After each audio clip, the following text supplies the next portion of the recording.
White flight, Trump's West Wing braces for a brain drain. As staff nervously eye the exits, the White House has reportedly offered an ultimatum: either leave before the end of January or stay put until the November midterm elections, CNN reports.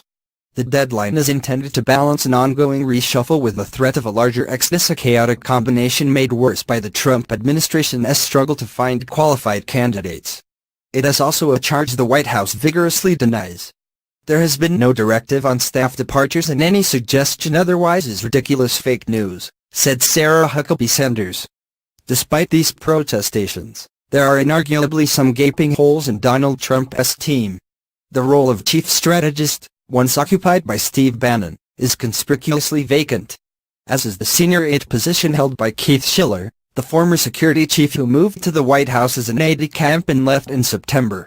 The embattled Office of Political Affairs remains in a state of transition, while current head Bill Stepien is set to remain in place for how long is unclear. He will now be overseen by Johnny DeStafano, pulling triple duty at the Office of Presidential Personnel and the Office of Public Liaison and the Office of Intergovernmental Affairs.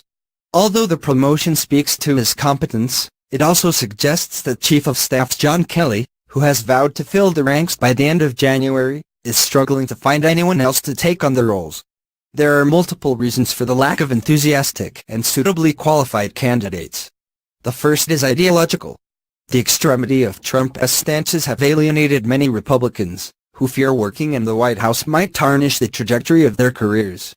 Trump, in turn, is not keen to hire anyone who might prove even somewhat disloyal. There are still a lot of people who have said they are unwilling to work in the White House, and there are a lot of people the White House are unwilling to have come in, Republican operative Doug Heye told CNN. The more obvious problem is turnover. Dinah Powell and Jeremy Katz are exhumed stage left, with Gary Cohn expected soon thereafter. While Jared Kushner and Ivanka Trump apparently plan to remain in Washington at least through the 2018 school year, few believe they will stay long. More notable casualties include Sean Spicer, infamous purveyor of alternative facts; Michael Flynn, who was ostensibly fired for lying to Vice President Mike Pence and recently pleaded guilty to lying to the FBI; Sebastian Gorka, whose association with extremist politics and hunger have not diminished his star at Fox News; and, of course, the silver-tongued Anthony Scaramucci.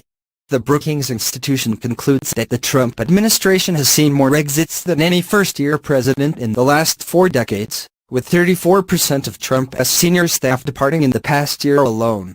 The larger issue isn't necessarily Trump's tendency to shed staff, but his difficulty attracting new talent.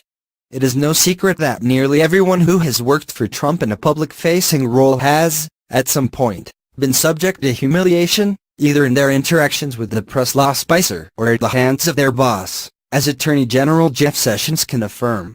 And then there is the specter of Robert Mueller's Russia probe, which has already led to 4 indictments, and is now circling closer to Trump.